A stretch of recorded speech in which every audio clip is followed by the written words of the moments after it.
Hey everyone. So, what do you think of the price of gas lately? Over $2 a liter in some parts in Canada, and over $5, $6, $7 a gallon in some parts in the US. Wow, to say the least. In a recent story in the Washington Post, there was a story that came out that said the race for a car battery that charges fast, and this is emerging quickly. In our latest podcast, we sit down with a company that has a leading IP technology patent that could help you save a lot of money. Check it out now in our latest podcast. What's going on, bro? Hey, everyone. Welcome to the Dales Report. I'm happy to be joined here on the podcast today, the Chief Technology Officer of Volt Carbon Technologies, Vibon Lee, back to the podcast. Vibon, great to see you. Looks like you're set up at the facility that you and I have spoken about in the past, but how are things? Hi, Shad. It's a pleasure to be here. Things are good. I'm actually here right before our engineering and R&D shift starts today on a Tuesday, 7:30 a.m. That's amazing. So I'm getting you right off the press, right? Yeah. So you and I have spoken in the past in previous podcasts just about the facility that you have in Guelph. And for those wondering, Volt Carbon Technologies trades with the TSX venture under the VCT and actually just got an uplisting on the OTC, which is great for obviously the American investor base. But we have spoken in the past before when it comes to basically the development and commercialization of lithium batteries. A lot of companies will actually end up hiring a third-party site, but your company specifically has your own facility. And we talked about the importance of actually showcasing some of the stuff that you do and how it's done. So why don't we begin with that, Vibon, just to kind of set up where you are and the significance of this facility that you're doing day in and day out. Well, we're at our facility here in Guelph that we opened up actually became operational at the beginning of this year. Okay. And I'm actually here in the battery lab, which makes the lithium ion batteries. And this location here is about 1,500 to 2,000 square feet of that location. I also have built offices for admin and engineering on this side here. And in the back here, I have a plant that's getting ready for the next round of expansion. So I can take you for a quick tour. Yeah, it would be great. I'd be curious to see when you say the next round of expansion, what that means. So let's just, I'll just go over to this side here. When you look through here, that's more empty plant space. Although right now behind there, you see a machinery that's some of our pilot plant equipment that came out of storage a couple months ago. And I'm getting that equipment ready to go into a pilot plant again, which we'll be announcing in the next quarter. So all that equipment's being checked here. We're actually rebranding some of the equipment because it still had the old St. John Carbon logo. We're going to rebrand them with the Volt Carbon logo on them. So when you say like you describe the lab equipment, maybe talk a little bit about the expertise, the talent that you have on your team that are operating the facility each and every day. Well, I'm here earlier because I don't want to get in the way of all our technical people and our technical staff. But we've got early bird gets the worm, right? Yeah, we have 6 people working on our project. We have 3 postdoctorates. 2 are actually working on this membrane separator. 1's actually working putting the battery together. I've got a process engineer looking at how we're going to take this to the next level and do more, commercialization work. I have another process engineer that is actually looking at the equipment itself, because in the back here, I have equipment back here that I can't really show. It's proprietary. Okay. And that equipment requires a lot of maintenance and upkeep and process control planning. So that's our staff. And I also have another new engineer that's actually starting today. So we're up to 6 people, all working towards building a great lithium ion battery. That's great. It's exciting. So let's learn. Let's learn basically how a battery is put together. I know you have a couple of examples in front of you. So I think the idea here in this interview is just to make sure that we can kind of showcase the work that you're doing, but most importantly, providing it from a visual aspect. So walk me through on what's being conducted. Yeah, I'm going to just go real simple and high level. So a battery consists of an anode, a separator, and a cathode. Okay. It seems really simple, but the challenges are there. So the anode is this one here, anode. So we actually make the anode here. We take the copper strip and we actually apply the slurry on the anode. The anode's also made of carbon. So that ties in with the material that we had talked about earlier, where we're taking carbon out of the ground and we're refining it to that level that can be put into a battery. And I can talk about that a little later. Okay. The next one is actually the cathode. So the cathode is this one here. Okay. We actually use a blend here that's actually made of, it's called NMC, this one. It's a nickel, manganese, cobalt. It's got a lot of nickel in it. You hear in the news today, even with Tesla, they're trying to secure, batches of nickel, Right. because it's starting to become more prevalent in the use of lithium-ion batteries. And then the last part is the separator, and the separator is this piece here. Here, I'm actually only showing a commercial separator, Okay. but our technology is a patented separator. And so the way these batteries work is when you put these three components together, you charge and discharge, and the lithium ions go back between the cathode and the anode. Right. And the reason why the separator is so important is the separator has to keep the anode and the cathode separated, yet it has to allow the lithium ions to go back and forth for charge and discharge cycles. So that's really how a battery works. It's making it that is very complex. You can see how consistent the coatings and the slurries of cathode material and anode materials are. They've got to be made in a very highly controlled environment. In fact, this lab here is temperature controlled. I'm gonna say, like, lithium can combust if it's got exposure to both water and or oxygen. So how exactly do you prevent that from happening in your facility? I assume that obviously you have proper equipment in place. Yes, there's actually several stages of our plan. First is, and the simplest way is actually with a use of a glove box. So Okay. we actually store all our lithium in this glove box here. Oh, okay, perfect. Wow. And what's interesting about this is you can see you can see the little gloves that are kind of blown out. There's 4 of them, and that's because it's pressurized with argon.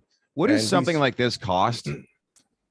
Well, it's easily, a couple $100,000. Wow. $300,000 in North America for a glove box. So all our lithium is actually stored in there, and to keep it inert, we have to fill the chamber with argon. So these 2 tanks here are full of argon, and they supply the chamber 24 hours a day. Now, when our engineers come in and they actually assemble the lithium-ion batteries, they just put their hands through this glove, and they have hands inside the glove box. Gotcha. Actually handle the lithium metal. So when you look at something like this, it's $300,000. As I said off the top, there's other companies that don't have facilities that have to contract it out to research facilities and third-party companies. So in an event like that, when it comes to cost, do you have an idea in comparison with some of your competitors as to what they would pay based on, or are they even at the stage as to where you guys are at when it comes to research? I'm curious to see where they are price-wise when it comes to stuff like that. Well, not a lot of our competitors have this equipment. Right. I've seen a couple of glove boxes in Canada. One is at an OEM company, automotive company. Another is at a research center. But that's just the first stages of manufacturing lithium-ion battery. It's a lab environment type manufacturing. So I can build batches of lithium-ion batteries here. But the next step from this is actually out on the plant floor, where we put in a dry room, the full dry room where you handle the lithium battery. And the dry room, it is exactly as it says. There's almost zero humidity in it, which allows the lithium to be in there without reacting with moisture. your Ultra battery division, it actually successfully built the first batch of 8-layer lithium ion pouch cells at its your facility here. Explain to me, and that was happened recently. So explain the importance of that and what that will translate into further down the road when it comes to developing a commercially grade lithium battery. Well, what I've shown here is actually one layer of materials. So you get your cathode, anode, and separator. Okay. But to build an 8-layer, that means you've got to do this 8 times over. And you have to stack it all together and you have to put it into this pouch cell, which is an 8-layer cell. Interesting. More materials. Why is that important to build an 8-layer? Well, because everything, you have to weld all the tabs together. You have to ensure that 8 layers are put together without shorting out. Right. And that the battery still functions, right? So exactly. So that's usually, if you look at a lot of our competitors, QuantumScape and Solid Energy, Solid Power, it was pretty big for them when they put multi-layers together, and now they're doing many more layers. So eventually we want to have a really, maybe a 20, 30 layer cell. Right. And to do that, first you got to master the process in the lab. Then you got to have the right process engineers look at the right equipment that'll do this over and over again safely. Right. If I was putting this together and the anode and cathode were touching physically, I will have a thermal issue, and it wouldn't be pretty. How so? Can you explain further? Well, because one side is storing energy, and then the other side is is transporting the ions. And if there is a short, that's where it's an internal short, is when you have the anode and cathode touching. And one of the dangers of lithium metal batteries is over time there's dendrite growth across the separator, and the dendrites cause the short circuit internal. Interesting. Well, I want to refresh with my viewers, and just in case if you're watching, well, the reason why we've been speaking to Volt over the past few months, and most specifically Vibon Lee, you're a company that is on par research-wise with some of the biggest companies in your field that have multi-billion-dollar market cap companies, yet you guys are very small. You have an extensive background. You've worked at Magna in the past. So let's kind of refresh people in the past about why this is such a tremendous opportunity. We look at the commodities section right now in division, or should say industry. The price of gas is astronomical right now and is not going to change anytime soon, which is why there's a major shift into like how the world is, viewing their lifestyle, more specifically cars. So when we look at this facility, we look at where people's lifestyles are trending. Discuss maybe some of the commercialization opportunities that you have on the horizon, based on some of the stuff that you're developing as you have outlined here today. Well, in the short term, we're going to go after some custom commercialization opportunities, because you don't want to build millions of these batteries at the start. You want to test out your technology. You want to look at small applications to start with. So this 1 amp hour cell will have some applications that we're looking at in aerospace and in drones. Then over time, we've actually started to build our first 10 by 10. This single layer 10 by 10. So it's going to take some time to perfect this one, but our engineers are going to start building this. Now, this one will have more applications, because this could be 5 amp hour cell, maybe even higher. And then we start to stack the layers, and it becomes a pretty exciting product that might fit into somebody's technology. So we're looking for partners on this one as well. Then in the longer term, like when we build this one, we're going to definitely be out in the plant floor. We're going to have to have more equipment that'll get this pouch up and running and to the right customers. That's great. There's also commercialization opportunities in maybe not just in the product, but in our engineering capabilities. So as we start to build this plant, I've actually started to add seats of engineering, software and resources in this plant. So we may pick up small contracts and development of a battery for an OEM, or analyzing a battery, So one thing that's happened all my life is, I've always solved difficult problems. So, sometimes we'll find customers with difficult problems where we've got the expertise to help them solve. And that'll also bring in some type of revenue stream into this company. I wanted to piggyback off of what I just asked. There was an article actually early this month in the Washington Post called "Inside the Race for a Car Battery that Charges Fast and Won't Catch Fire," which highlighted the arms race for battery makers to develop a battery amid soaring gas prices and high profile battery fires. So first off, did you get a chance to see that article in the Washington Post? I did, yes. Very interesting. Yeah. What was your take on it all? Well, I think with the battery that we have, after we put things together, we have this pouch, right? And we create this in the pouch. The traditional way is still to put a electrolyte in here. So when you get to the stage, when you have all the layers stacked, a liquid electrolyte is put into here. And that's, that comprises of a lot of the safety issues, is that liquid, which transports the ions between the cathode and the anode, also is responsible for the short. So if I actually punctured this, I'd have a liquid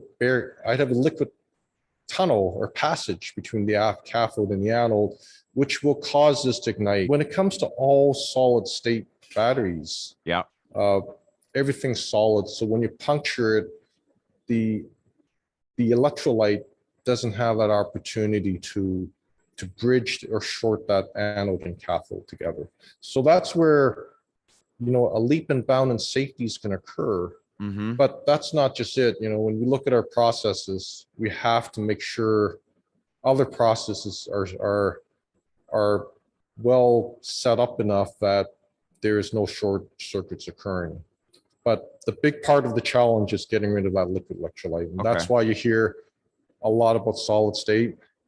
You hear a lot about even semi-solid state and then separators. So when I look, like, this is all very scientific, obviously. For the average investor to really understand what you're doing every single day, how confident do you think, or do you feel your company's technology fits the potential of what a big automakers are looking for?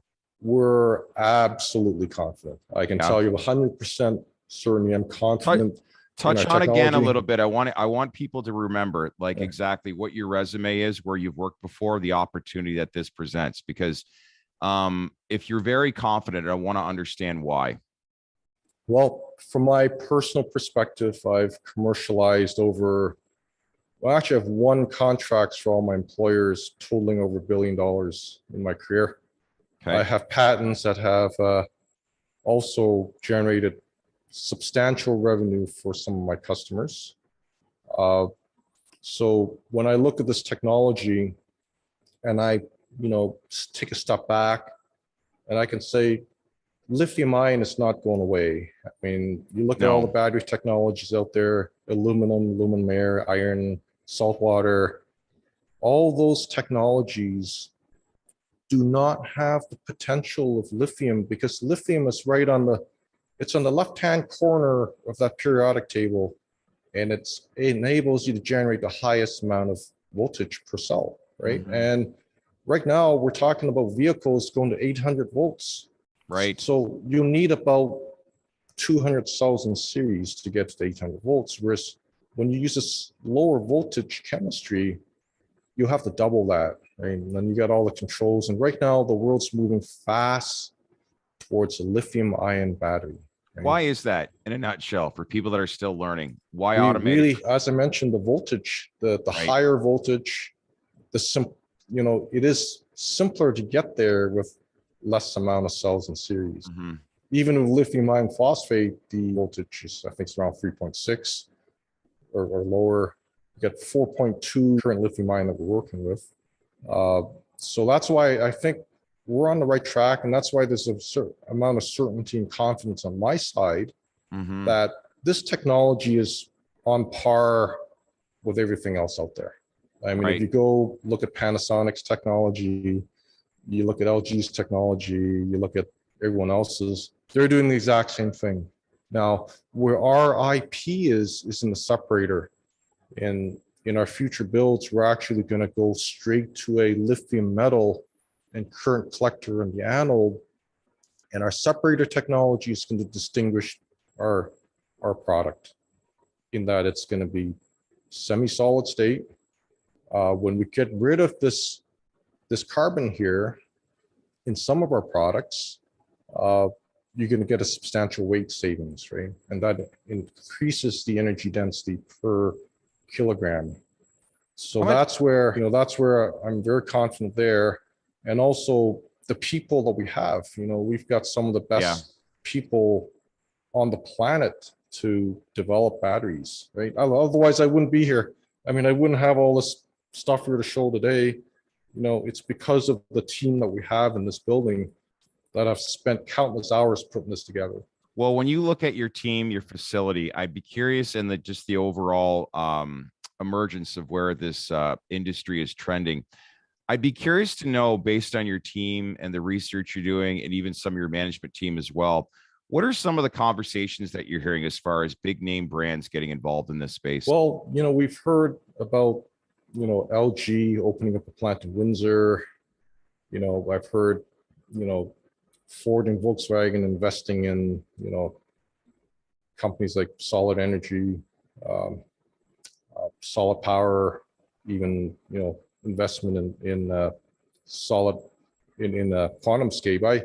I just think right now there probably is not enough players out there when all the companies require batteries, right? And then on the other flip side of things, what makes us unique is we also have access to processing the minerals, right? So we've got the anode side taken care of. I believe strongly that some of our products will not only just be lithium metal, we may also carry some products with a carbon anode. So we're starting to look at our product roadmap, and it looks very exciting because once you have the facility set up, you can build 3 or 4 different variants of the technology. Right. We can do lithium iron phosphate, and if you do research in lithium iron phosphate, the market is incredible for home and residential energy storage. When we do vehicles, we need the high energy density because you're powering an electric motor. And these electric motors, some vehicles have 4 of them now, right? And they need 800 volts. And so that's where the market for our high energy products are going to be, right? Okay. Or we could actually build just whatever maybe LG or Panasonic are building today, simple batteries. Well, they're not simple, but batteries that just go into vehicles, So we've got the know-how. We're building an organization, a bright organization. Yeah. We're a hungry startup, so my confidence is that we're going to get there. Here's a question I wanted to ask too. Environment is a big thing when it comes to this era of investors. Some of the common questions that get asked time and time again as we phase out traditional vehicles that are on gasoline and move over to the electric side. What happens to a lot of these batteries when it comes to recycling, when it reaches its life expectancy? Are enough people understanding that process enough as to what happens towards the end? If not, maybe explain what's involved when a battery does reach its life expectancy, and then what happens afterwards when it comes to, like you said, some of the environment initiatives that a lot of these companies are going to have to focus on. I think battery recycling is a very good way of recovering the materials, because you see the pain people go through to get the materials. Right. The cathode itself, if you're using what we call NMC chemistry, has a high percentage of nickel that can be recovered. There's cobalt in there in cathode. So companies are now paying attention to processes where they actually cut out the pouch, or if it's cylindrical cell, they've got processes where they just spin off the cap, unroll it, and then run chemical processes to extract the materials back. There's also carbon in it, lots of carbon. So I've seen a lot of those urban mining companies now getting into the recycling, and that has to be done, because I can't see all the stuff going to landfill. It would just be travesty to the environment. Yeah, of course. So where does that put you into the picture or bring you into the picture based on the research that you're doing? Well, our responsibility to the environment is also at the very beginning of our process too. We've got ways of extracting the graphite into flakes, and we do that with environmentally friendly processes. So Yeah. I personally would refuse to do any acid operations. So when we take the ore out of the ground, we use air to enrich it to between 85 and 90%. We're actually increasing that capability with additions to our air classification process. And we've also enhanced this lab here. So this lab here not only services building batteries, but I've actually invested in equipment with our company to analyze the ores that we actually separate from the ground. We also have the ability to do some of the more environmentally friendly processes, like maybe a caustic bake. We can actually do that here. We've actually developed that capability a couple of weeks ago. So that's the front end. On the back end, we're going to have to rely on a recycler to look at our material and how the recycling occurs. Now, So, I was going to say next phase, next milestones or expansions. I know you touched on a little bit earlier, but what can we expect over the coming months?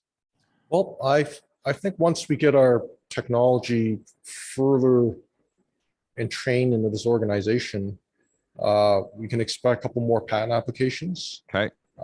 We can expect maybe our first very small commercial application, where we may do demonstrator. We've actually been fairly successful picking up some government incentives. So for the last 3 people I've hired, we've had small government incentives that have, offset some of our costs, but we may get into something bigger. We're talking about other funds that are available that may help offset our costs. We're also going for that second round of expansion where, I can't just stop at this lab. We build batteries, small ones, but we want to start building bigger batteries. Maybe this facility will get to maybe under a gigawatt level, like a megawatt level facility. And then eventually, long term, when we build lots of batteries, we're talking about a gigawatt facility, which will require another building. So we still have quite a ways to max out this building. Yeah. It's going to take some time, but we're going to learn a lot through this process, acquire patents, get some commercialization done, and probably attract more investors and more OEMs to join in this venture. All right. So growth on this facility, and then possibly a second location that's going to happen. Do you think timeline wise as to the second location, when are you thinking? Do you have an idea yet? Well, the second location for the mineral processing, we're getting close to. I'm expecting an announcement in the next quarter about that. We have our equipment here primed and ready to go. And the need to separate the two processes is important because one process creates dust, like this separating process, it's dustier and dirtier. And I can't have that near this clean room environment here. So I'm expecting that we'll probably have another great call and discussion in August sometime. Yeah. That's the plan right now. Last thing I wanted to touch on, you got the listing in the US under the OTC, which is obviously going to attract some more US investors. For all you Americans watching, the ticker symbol is TORVF. So that's obviously exciting as the company expands more. But this has been great. At the end of the day, I think I think a lot of investor attention is focusing on this industry more and more as time is changing people's lifestyles at a rapid pace. And there's no further indication when it's costing people in Canada north of $200 to fill up a V8 vehicle. And the same thing, in the US, where in some states like California are paying $6-7 a gallon for gas. And Does it go lower? Perhaps, but how much? And I think the days prior to COVID and the prices we were paying are long gone, which is obviously an emergence for this industry. So listen, I appreciate your time. I appreciate the walkthrough, and let's keep in touch. Pleasure to be here, Chad. All Take right. care. Thanks, Vibond. All right. Bye. Hey everyone, thanks for watching. And if you like this video, wait until you see what we have next. Some of the best thought leaders in the verticals that we cover, from cannabis and psychedelics to cryptos and NFTs and sports wagering. So if you want to learn more, make sure to click on that bell for all notifications, and don't forget to subscribe to our channel. Thanks for watching.